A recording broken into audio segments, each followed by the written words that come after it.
What's up, everyone? Mike Samsel here. I figured you guys would appreciate this story. So we recorded this video as an experiment, just to be like, okay, let's see what happens. Let's see if people interact, whatever.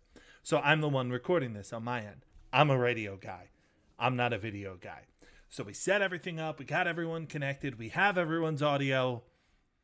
And I forgot to put Materacky's face on camera. So we have Materacky's audio, but we don't have his face because I'm bad at this. But enjoy the video, and thanks so much for joining us. Wow, so this is weird, huh? This is like our first ever actual YouTube video. Great to have you along with us. Mike Samsel, Fearon Burgundy, and Mike Materacky as we're getting ready to do our predictions for AEW Revolution. Just 100 different things went wrong yesterday, so we had to run the best of show. But great to have you guys with us, and we thank you so much for joining us. Burgundy and Materacky, how are you guys? Doing all right. It's amazing. Your damn luck. That's about how I am today. So I didn't realize you were going to do an audio bit there. Okay. Yeah, right? So Surprise! We moved the show here to 11:58 on Sunday morning to record something just for you guys on Facebook. We appreciate all you guys' great support and YouTube and everything like that. And Lucas still didn't show up. So, but we want to do our predictions here for AEW Revolution, which is going to be a great show. And Materacky, there's just a ton to talk about heading into tonight. There is, and it's actually pretty interesting. Todd Van Rel, who is one of our loyal followers on both Twitter and Facebook, actually hit me up at like 9:45 this morning and said he can't remember the last time that he was actually excited this early in the day before a pay-per-view. So, right? It's crazy, and exploding barbed wire death match. I mean, I actually went back on Friday night and I watched the Terry Funk at Sushi Onita exploding barbed wire death match. I also watched a tag match. I believe it was Terry Funk and Mr. Pogo against Hayabusa and was it Masato Tanaka maybe? In one of those where only two sides of the ring have the barbed wire ropes and the other two sides you can literally just fall right out of the ring onto beds of exploding barbed wire. And it was just, oh God. So all of that sensory overload notwithstanding, it's going to be a hell of a card tonight. Yeah, it is. And I'm curious to get your thoughts about this, Burgundy, because I'm not someone who really loves deathmatch wrestling. So I'm open to this. I'm curious to see how this goes, but I'm not a deathmatch guy at all. Neither am I. I mean, I thought, Materacky, you were, as soon as you said Terry Funk, I thought you were going in a different direction, because I think a lot of people, when they think exploding barbed wire and things of that nature, at least my mind immediately went to the finals of the 1995 King of the Deathmatch tournament, where it was Terry Funk and Cactus Jack. Right. Granted, that had a few more bells and whistles to it, including the barbed wire ropes, and I think they had the exploding ring time bomb as well in there. Just correct. Wild stuff. And I know it's not going to be like that, but no, you're right. And if I could just jump in here for a second, what was amazing about that is, I hear where you're coming from, and that was my initial thought too, which is why I wanted to jump in just to kind of agree with you that was my initial thought as well. But then when I went back and I watched those two matches that I mentioned earlier, the story within the story is actually incredible. Especially if you go back and you watch the Funk Onita match, where Onita basically gets the win, and with 30 seconds left on the timer, rolls out of the ring and then turns around and looks and sees Funk just laid out in the middle of the ring, crawls back into the ring and essentially tries to wake up an unconscious Terry Funk as the timer is running down. And then when the timer goes off and he realizes the ring is going to explode, he lays down and covers an opponent that he's just beating the hell out of for 30 minutes so that Funk doesn't take the brunt of the explosion by himself. And then they leave together to absolute warriors. Yeah. But can AEW pull off something like that given the rivalry between Moxley and Omega? And Fearon, to your point, like you were saying, the match between Funk and Cactus, where there's two guys that had this respect for each other, but are we going to get that same kind of respect from Moxley and Omega? That's a good question, and I'm not sure of it, but I do want to correct myself before the internet very scathingly corrects me, as I do see a tweet here from Kenny Omega. Apparently it is going to be more like that King of Deathmatch final, as according to a Kenny Omega tweet from this past Friday, said the rules: 3 sides of the ring ropes wrapped in barbed wire, contact with barbed wire triggers explosives on corresponding side, there's triple hell, 3 zones on the floor that are wired to explosives, and a 30-minute countdown timer until all explosives in and around the ring detonate. So, yeah, this is like that 95 King of the Deathmatch tournament, except one side of the ring ropes is not going to have barbed wire. So I wanted to put that up on the screen, but we are experimenting with this whole new software. And I just realized if I tried to put that up on the screen, the whole thing would collapse. So we'll figure this out, and I'll get better at this, and I'll play in stuff like this. But yeah, I tried to throw that graphic up on the screen, and once I tried to do it, my computer was like, yeah, nah, bro, chill out. So, but yes, it is essentially that setup. Little ambitious there, Samsel. I tried, right? Hey, you forgot about it. But I think that's going to be really interesting. Like you said, the layout of that with the exploding barbed wire zones and all this stuff, this match is going to be crazy. And I am excited for it. I'm definitely excited for it. There's no doubt about that. But I'm not a deathmatch guy, and I'm curious to see just how I react as the night kind of goes on. But that's not where we're going to start this predictions contest. By the way, there's nothing on the line for this one because we're all 3 punishments behind. A bunch of us still have to watch an episode of Nitro. I still gotta watch that Thunder. godforsaken Thunder. Nitro would be too easy. I gotta watch that godforsaken pay-per-view with the Pujambi prison match. And you and Matt and you and Burgundy still have to sing "Me and My Shadow," the Debonair duet song. Yeah, you're right. Hey, there was a phenomenal tease a few weeks back, though. That there was, but that's where we are going to start this predictions contest because Le Dinner Debonair, MJF, and Chris Jericho are going to be going for the AEW Tag Team Championships tonight as they open up the night against the Young Bucks, Matt and Nick Jackson. Materacky, who do you have in this one? I'm going with the Young Bucks to retain, and I think they retain with some interference from none other than Sammy Guevara. Ooh, do you think it's too soon to bring Sammy back? It depends on your definition of bring back. Maybe he interferes and he just disappears for another month. Who knows? Okay. Interesting. Burgundy? I'm kind of along that same line. Maybe he doesn't even need to make an appearance. Maybe it's just something as silly as his music hits and that distracts Jericho or MJF just enough for, well, I was going to say that sounds more like a WWE finish. So yeah, it sure does. That's as I'm putting it together in my head, I'm going, no, that's a Vince move. That's not an AEW Damn move. you, Pritchard. Yeah. But I think the Young Bucks are going to retain too, despite being the most unlikable baby faces in perhaps the history of wrestling. Well, apart from Lucas. Nothing's right. Oh, well done, Burgundy. Well done. Nothing says fighting underneath baby faces quite as much as telling your opponents without this company wouldn't be here without me. Good strong babyface move by the Young Bucks. Well, Sam, so maybe you're hitting on something there, though.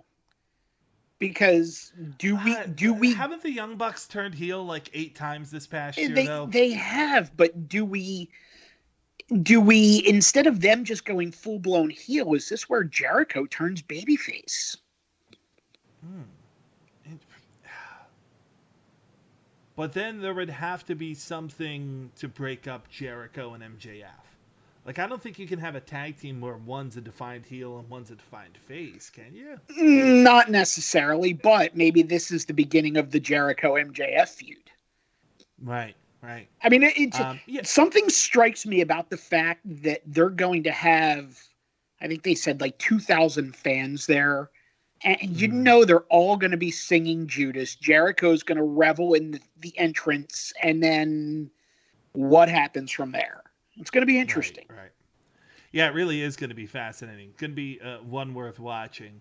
And then we're also going to find out. I think this is going to be interesting because I think that what happens in the tag team match might be a touch telling in terms of what happens in the Casino Tag Team Royale.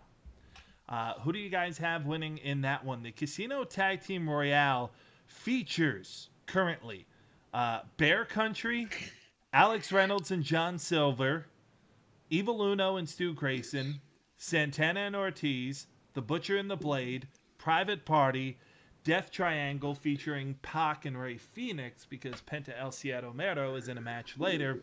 Matt Sydal, a third Dark Order tag team, and Alan Angels and Preston Vance, The Gun Club, Peter Avalon and Cesar Bononi, Christopher Daniels and Frankie Kazarian, Dustin Rhodes and QT Marshall, Brian Pillman and Who the Bleep is Griff Garrison, and Jurassic Express, Jungle Boy, and Luchasaurus. So basically every tag team ever conceived, including both the Headbangers and Tag Team Techno 2000 are in this one. Who do you got? Wow, you just went to Techno Team 2000. Travis and Troy. Yes, the fact that I remembered their first names without skipping a beat shows the terrifying. lack of life that I have. So weren't Travis and Troy actually Eric Watts and Chad Fortune? Yes. God, why do we know this? I was going to say, I definitely remember Eric Watts being involved. Oh, good Lord. Burgundy, what do you got?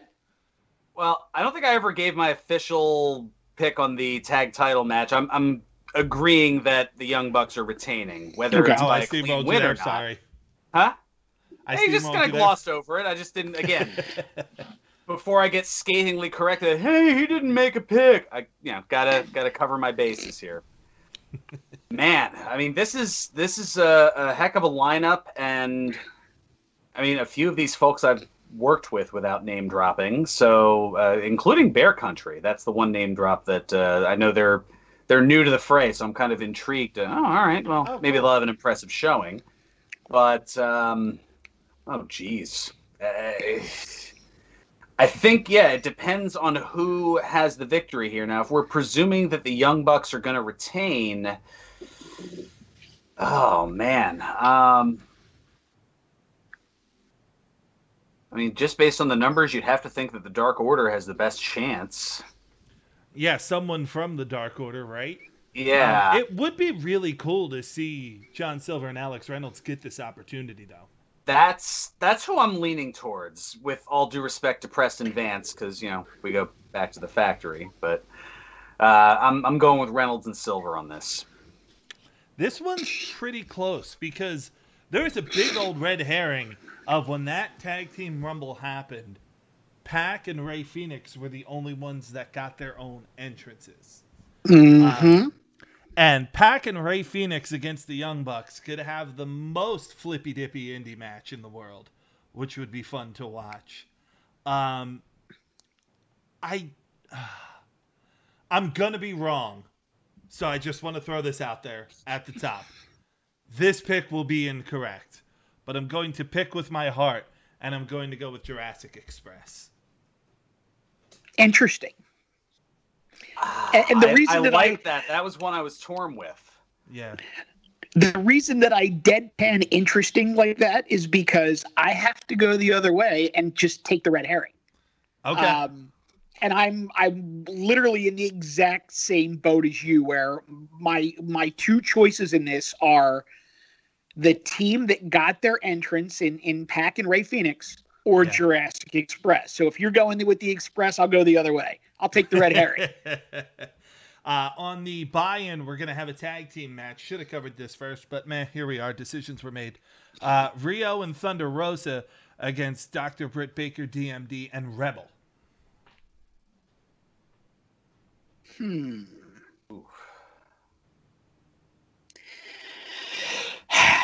Riho on the pre-show, huh? Yes. Yeah, that's where I'm going. Yeah, I feel like this is just the Riho showcase match here. That's what I was going to say. This is either just going to be a feel-good win for the good guys, or Britt Baker and Rebel are going to do something dirty. Burgundy, what do you have? I think it's going to be a little bit of both. Rio and Thunder Rosa get the victory, and then right afterward, Dr. Britt does something to get the heat back for the heels.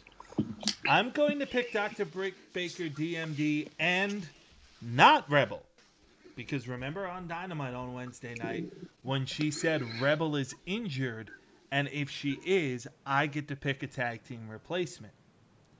So this is where I think we see debut number 1 of 3 debuts we will see tonight. As I will take the win going to Dr. Britt Baker, DMD, and her tag team partner, Thea Trinidad. Oh, you think it's going to be Thea, huh? I do think it's going to be Thea, yeah. Nice. I think that's where we see our first debut. So we're on to the main card now. We mentioned the Young Bucks and Inner Circle. We mentioned the Casino Tag Team Royale. Let's hit the big money match between Hangman Adam Page and Big Money Matt Hardy, where the winner receives the loser's 2021 first quarter earnings. This is just like old school Rasslin stuff right here. I love it, Materacky. This is it. This is great, and this has Dusty Rhodes' trip to the pay window written all over it. Doesn't it though? It absolutely does. And it's interesting because without that stipulation, I think this just has Hangman written all over it. Right. But with the stipulation, I'm going to go with Matt Hardy. It's obviously not going to be a clean win. Okay. But I do think that this it comes out on the the Hardy side, and then they use Hangman losing his first quarter earnings as part of a continuation of his character build.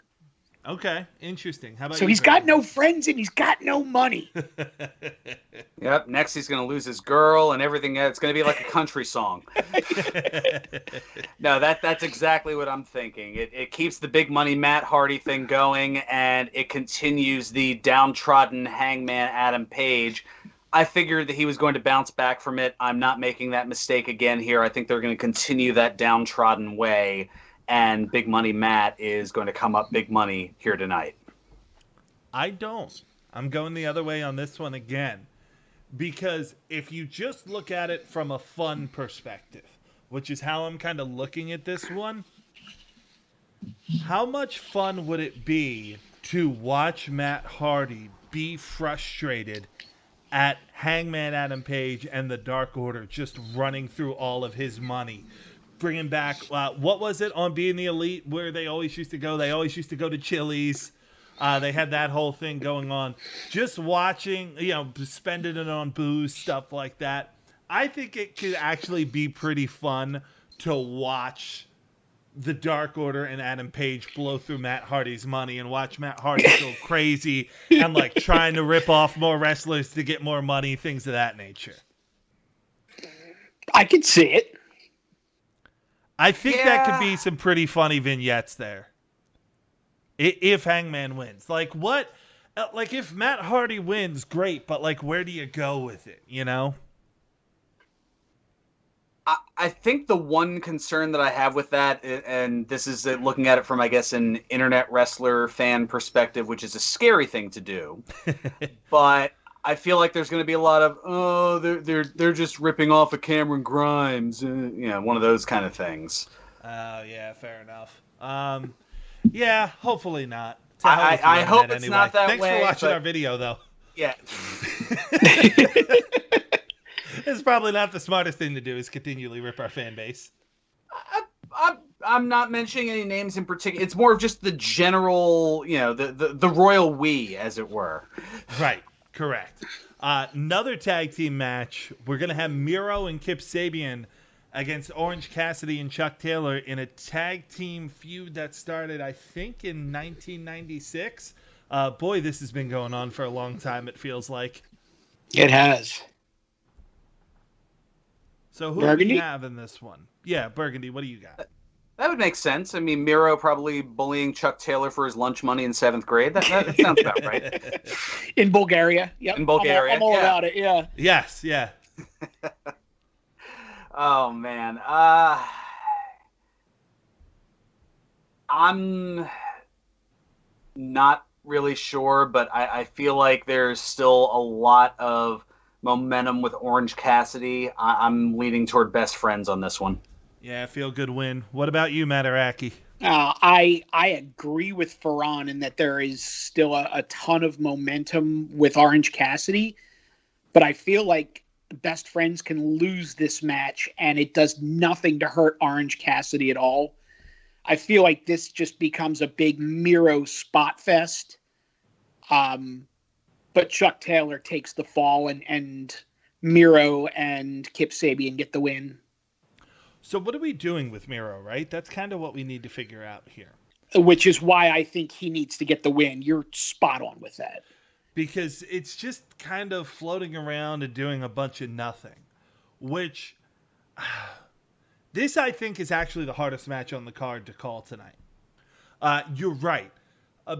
Miro could obliterate Chuck Taylor and nothing would happen. Like, nobody would look really the worse for wear. But I'm going to take the best friends in this match to keep that momentum going.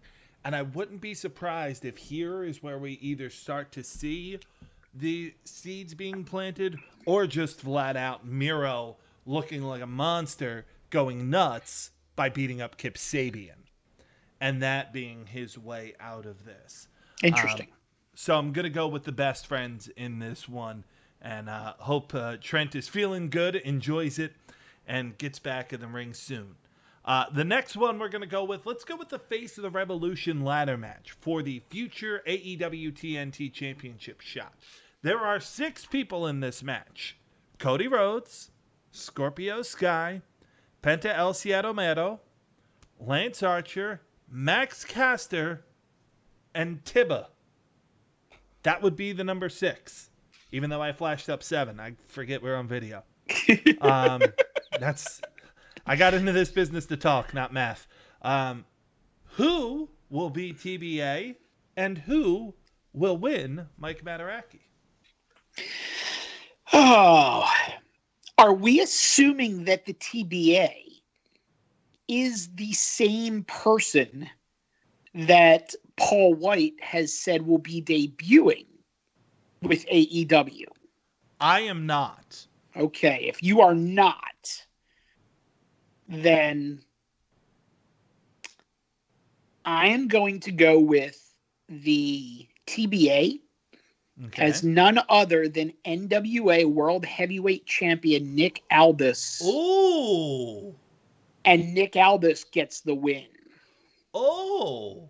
Even with NWA coming back. What better way to jumpstart NWA coming back than to have both the NWA men's and women's champions working with AEW on Wednesday nights? Boy, what a great shout. What do you think, Burgundy? Who's the TBA and who wins? Well, That's really good. That is a really good one. I'm just still soaking that in because then that gives more for Tony Khan to talk about with the Forbidden Door and everything of that nature. Yep. Ooh, that is a wild one, but it's not far-fetched, if that makes sense. It's really not bad. That's so good. That's... it's better than anything I got. Sorry for stealing the thunder right out of the gate, boys. Yeah, we should have asked you.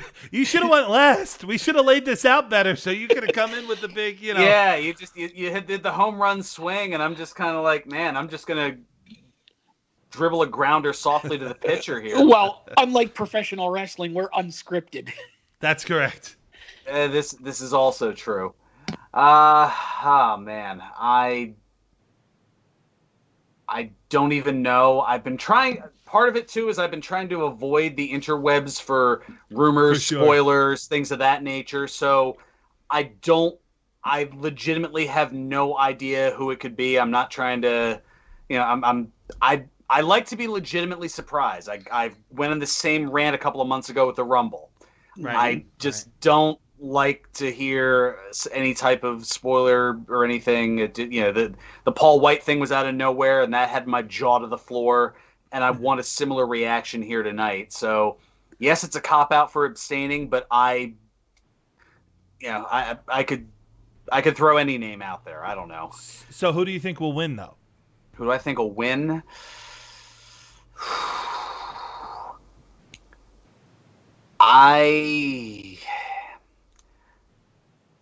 I'm probably going to be wrong here, but for some reason my gut's leaning toward Lance Archer.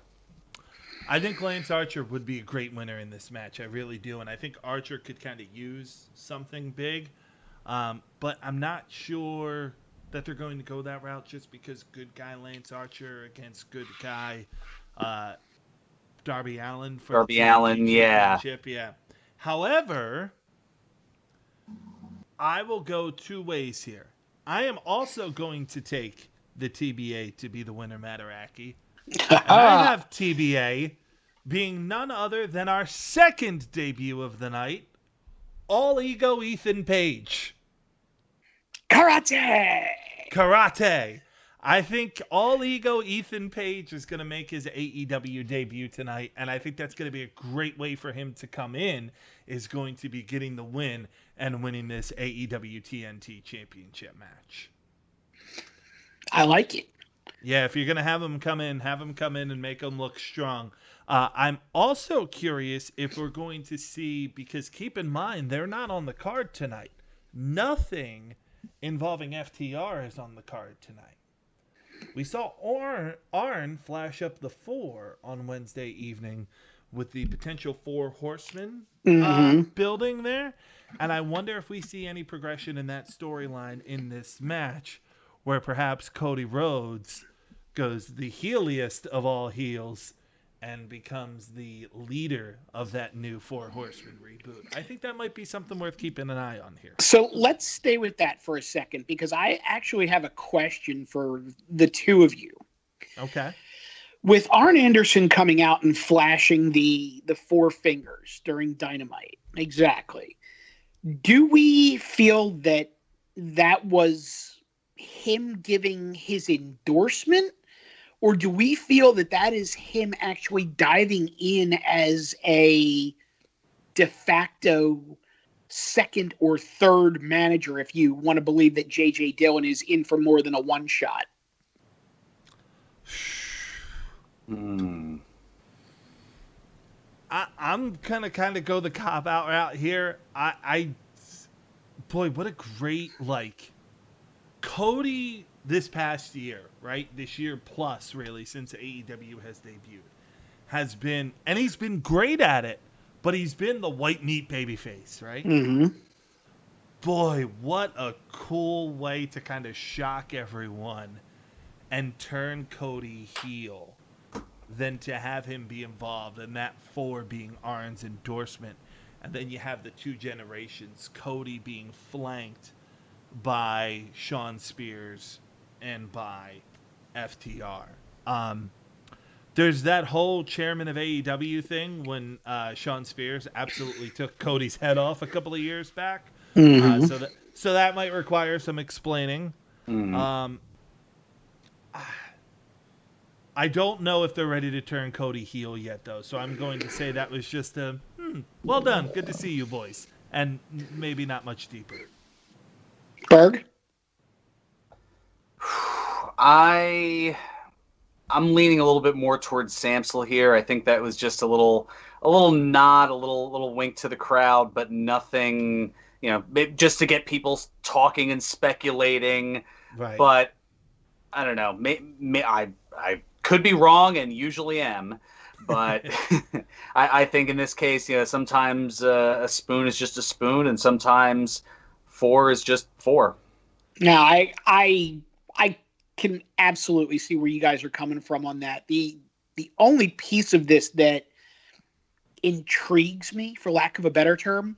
Okay. So, Samsel, to your point, I don't know that they could turn Cody, if for no other reason than his wife is pregnant, and they've made such a big deal out of the babyface Cody and the babyface Brandy, and they're having a baby, and they did the gender reveal on TV and everything like that. But imagine if he is the fourth member. Yeah. And in terms of long-term storytelling, imagine when they finally turn on him and just say that never in the history of the Horsemen have they ever gotten along with the Rhodes family, and why should now be any different? Right. I mean, there's just so much that they could pack into it. Do they want to, blow the proverbial load right out of the gate? I don't know, but it really is an intriguing situation. It really is, and I'm curious to see how they weave it as well. I think it could eventually go there. I just don't think that now is the right time. Although I'm betting Fearon is correct in that a spoon is just a spoon. Yeah, correct. Yeah, exactly. Next up, tag team street fight. You have Team Taz, Brian Cage, and Ricky Starks against Sting and his son Darby Allin. Burgundy, who do you got in this one? Oh gosh, I think that again, I'm probably wrong here, but I'm leaning toward Team Taz. I don't think that a loss here from Darby Allin and Sting. They're both Teflon in this case here. It kind of feels that way. I agree with you, but like, do we think this match is going to be cinematic? I do. Do you? Okay. Yeah, I do. It might have to be for Sting to get through it. Agreed. Yeah, I mean, it's a large ask for Sting at a couple of weeks away from 62. Yeah. To turn the clock back 30 years. Right. But even though you have all of all the built-in, you could have the walk and brawls and all the other kind of shortcuts to get around it. Dude's almost 62. Yeah. And not exactly a Jack LaLanne 62 either. That's a dated reference. Holy cow. I love it. I love it.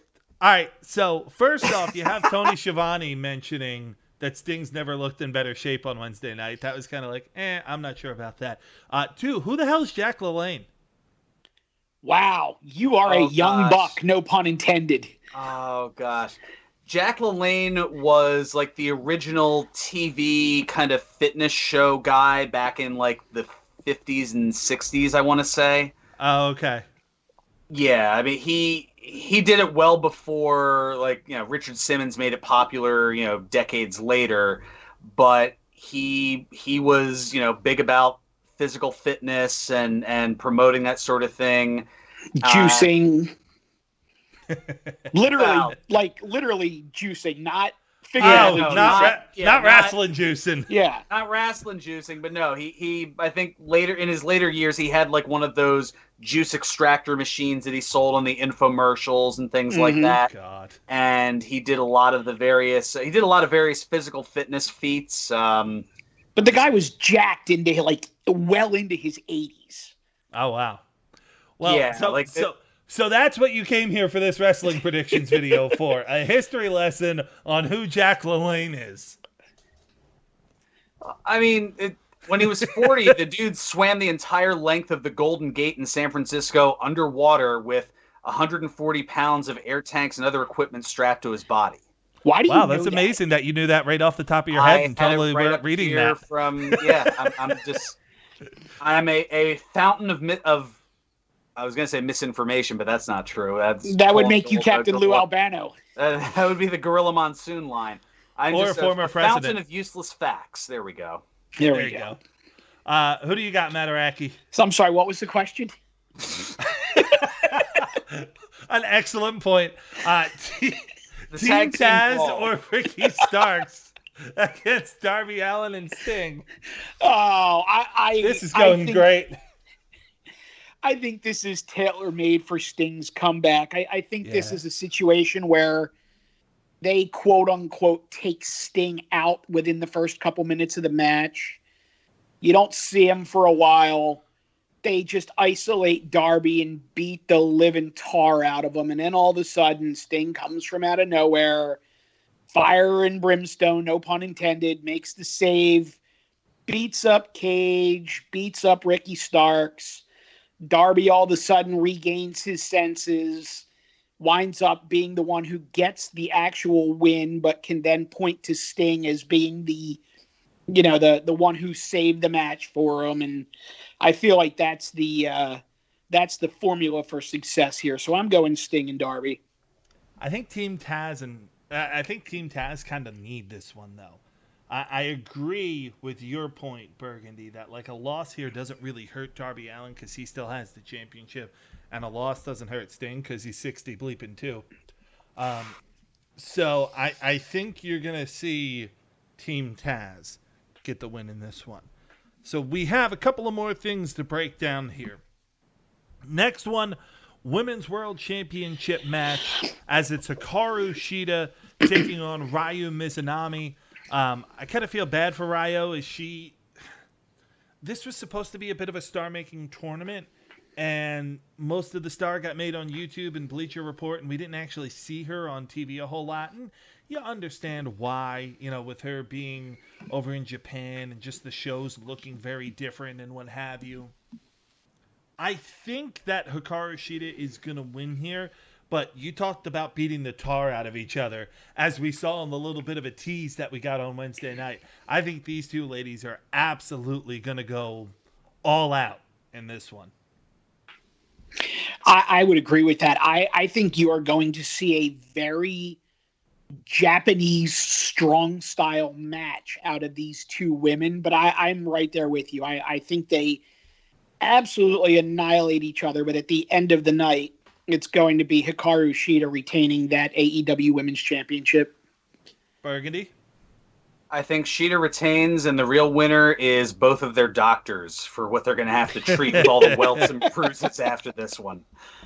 All right, so before we go to the main event, which we talked about our thoughts of in the beginning of this video, we want to thank you so much for joining us. And we also want to remind you can follow us on Twitter, twitter.com/Rasslin_radio, and on our Facebook group as well. Just search, what is it, Burgundy? Rasslin Radio on 1520 WCHE? That would be it. That's correct. So make sure you join our Facebook group or talk to us on Twitter. You can comment below on this video as well. Let us know your predictions and let us know your thoughts on what we're doing here. So before we get into the main event, because I do think the death match is going to close the show, who do we think is going to be the big surprise, Hall of Fame caliber, blah, blah, blah, all of that debut? Materacky, who do you think is going to be the big Hall of Fame caliber star that debuts tonight? Legitimately, I have no idea.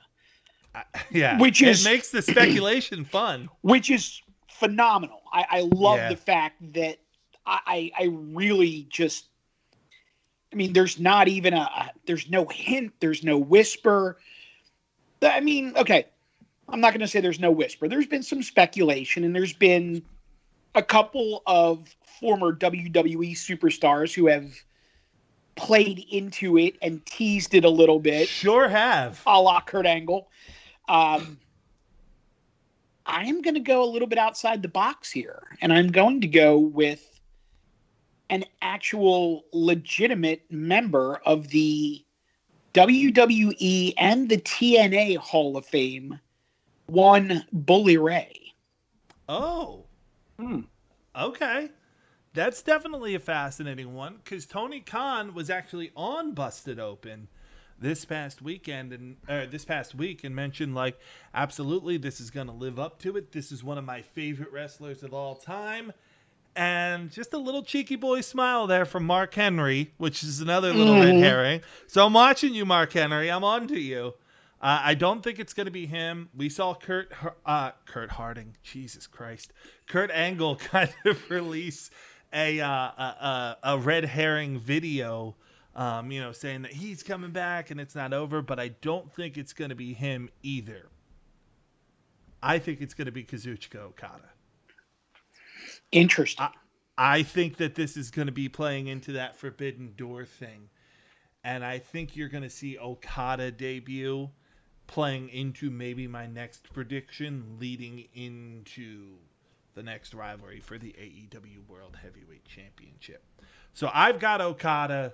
You've got Bully Ray. Burgundy, who do you got? Man. So I don't know if it would necessarily be the proverbial big one. Oh, yeah, Hall of Fame, though. See, that's... my initial thought was, I guess I was thinking of a different debut. Maybe I know we had talked about Thea Trinidad, maybe a Tessa Blanchard is another name to throw out there, which would have been interesting. But no, Tony Khan did confirm that it is indeed a male wrestler. It is a male wrestler, so maybe I'm reading more into this than I should, and I don't think this is something that AEW would do, but it is rather interesting that a particular individual who is well known with WWE and certainly is a Hall of Famer, that his, or down the road will be, that his merchandise is currently not available on WWE. It's sure not. Yeah, I mean, I think it would be a little bit of a stunner here with it. No, that wasn't a pun. No, I don't think Stone Cold's going to. No, it's crazy, but there are certainly tea leaves for it that we might see the Beast himself, Brock Lesnar. It certainly wouldn't underwhelm. Like, with all the teasing around this, the one thing that's certain is this cannot underwhelm. No, it can't. This has got to be big. And see, it's interesting because I was going to say to you guys that I would like to have sort of a contingency pick here as well. Sure. The contingency pick, and there's a rationale behind this, and you'll see it in a second, but the contingency pick would be Rob Van Dam. Mm-hmm. Now, look at the two names that I've given you, Bully Ray and Rob Van Dam. What do they have in common? EC Dub. EC Dub. And what was Tony Khan's favorite promotion as a kid? Mm-hmm. EC Dub. I remember him telling the story. I can't even remember where I heard it. It might have been on Dan Le Batard, so forgive me if I cited that wrong. But, he got into this really, big premier school, and his dad, Shad Khan, said, listen, we got a jet, whatever. We could go anywhere in the world as your gift. What do you want to do? And he said, I want to go to ECW. And his dad was like, I'm sorry, what? Well, but that's what he did, and he went to an ECW taping at the arena. Well, what's interesting about that is you find this out in hindsight years down the road. Mm-hmm. So that weekend was the Philadelphia area double shot where they did Friday night at the Lulu Temple in Plymouth Meeting and then Saturday night at the arena. Mm-hmm. I was actually at that Friday night show at the Lulu Temple in Plymouth Meeting. Oh, nice. Of course, no idea that one of the richest men in the world was there with his son. ECW does not give off richest man in the world type vibes. No, clearly not. No idea that the Khan family was in attendance that night, but who knew, years later that this was the situation we were going to be in. Yeah, it's pretty cool. So there's our predictions for that. I've got Okada. Mataracky's got either RVD or Bully Ray. And Burgundy, you've got Brock Lesnar. And there are tea leaves for all of them. Quickly, before we move on to the main event, the overwhelming thought process from a lot of people seem to think that it's Kurt Angle. Kurt Angle released a video kind of hinting that it might be Kurt Angle. Is it possible that it's just Kurt Angle? Possible, sure. Probable, doubtful. Okay, Burgundy. I know he's been throwing teasers out there. Kurt, you're 52 and you've had a broken freaking neck for the last 30 years. Yeah. We've heard you talk about it ad nauseum. Just let go a little bit, man, and enjoy relaxing. Spend time with your 6 kids. Just live some life at this point here. Don't keep trying to defy life. Fair enough. Well, Samsel, and to your point where you said that this just can't underwhelm, I do think Kurt Angle is a bit underwhelming at this point. I would agree. And then final prediction. We talked about it a lot in the beginning, our thoughts of the match. We got Kenny Omega with Don Callis against Jon Moxley and an exploding barbed wire death match, which feels effing absurd to say. Who do you guys got in this one, Materacky? I am going with Kenny Omega to retain. And again, this is something that we've talked about on the air several times in recent weeks, but it's just knowing what we know about Renee being pregnant and the, sort of Moxley trying to tie up a lot of loose ends in AEW and Japan before the baby arrives. I feel like this is a way, say Moxley loses and he sustained some quote unquote injuries, and then he goes back to NJPW Strong Power, whatever the heck that show is. It's based out of Los Angeles. And no, NWA Strong Power. You got it. Or not NJ. you know what I meant. New NJPW, not NWA. It's NWA Power. But yeah, maybe Kenta gets a rematch for that, New Japan Pro Wrestling United States Championship, capitalizes on some of the so-called injuries, wins that title. Moxley rides off into the sunset for 6-8 months, and then all of a sudden, when you need him, there he is. Break glass. Burgundy?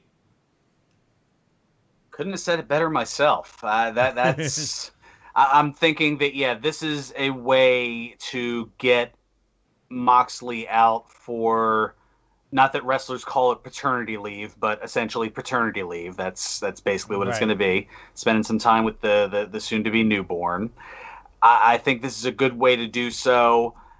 Moxley, is going to absolutely just go bonkers with this because it's introducing something that's been in Japan for decades into the United States when, no pay-per-view company would have touched this 10 years ago, 20 years ago. Sure. Yeah, that's crazy, right? It's crazy to think that it's actually happening. And everything is just laid out there for Moxley to battle his heart out, but absolutely just destroy himself and Kenny Omega in the process, fall just short, and then, we don't see him for a few months as he's licking his wounds from how horrific this is, but at the same time is also spending time with mother and child. Correct. And that's exactly where I think all three of us think this is going. I'm in lockstep with you guys. I think Omega's going to win. Moxley will look valiant. He'll go away for a little while. And that's where the debut ties in. Because, Mr. Materacky, what is one of the biggest wrestling feuds of all time? What is it that brought Kenny Omega into our consciousness, really, here in the United States? And what is, other than maybe Flair Steamboat, the best series of matches of all time? And that would be one Kenny Omega and Kazuchika Okada. Who would be conceived as a very Hall of Fame level talent, perhaps from Japan? That would also be one Kazuchika Okada. Who's and I say this in an endearing way, not in a condescending way, who is clearly a huge wrestling fan and would probably like that match to happen on his dime. It'd be one Tony Khan. I think that's where we're headed. I think that's how this feud comes to an end, and we move into the summer of AEW's version of Okada and Omega. So, along those same lines, do we happen to know whether Shinsuke Nakamura actually re-signed with WWE? I'm going to go to WWE.com right now and just check the alumni section. Or see if he has any merch available. Because if that's one thing that's certain. If this is a WWE guy, they are going to be thrilled to spoil this surprise. Oh, absolutely. So, if it's a WWE wrestler, they're going to put it out there. And it's interesting that you said that, because I was actually thinking about that prior to us coming on the air this morning. I was thinking that if this is a WWE guy, WWE is going to spoil it. 100%. So it would be one of those things where if it was a WWE guy, it would have to be someone who's either not under contract or his contract has expired, but has given WWE no indication that they want to move on. Correct. So there is no alumni section on WWE.com anymore, which is a bit weird, but all of Shinsuke's merch is still available. Okay, so he must have re-signed then. Yes. Nothing from Brock, as Burgundy said earlier, which is interesting. Detective Burgundy on the case. So that is something definitely worth noting. Boy, that would be fascinating if it's Brock, if it's Shinsuke, if it's any of those guys. And just think about that. The bad outcome we're here, the underwhelming outcome we're talking about is maybe it's only Kazuchika Okada. Right. Good luck putting those expectations and managing those expectations, Tony Khan, but it should be a fun one. And we thank you guys so much joining us for our first YouTube video and what has essentially ended up being an hour-long version of the show anyway that we missed earlier. So we'll throw the audio of this up on our podcast feed as well. You can catch up on the complete podcast feed anywhere you find your podcast. Make sure you join us on Facebook, Rasslin Radio on 1520 WCHE, Twitter.com at Rasslin_radio. Materacky, Burgundy, any last words before we get out of here? Bart? All right, brilliant. Yeah, that's a perfect way to end it. See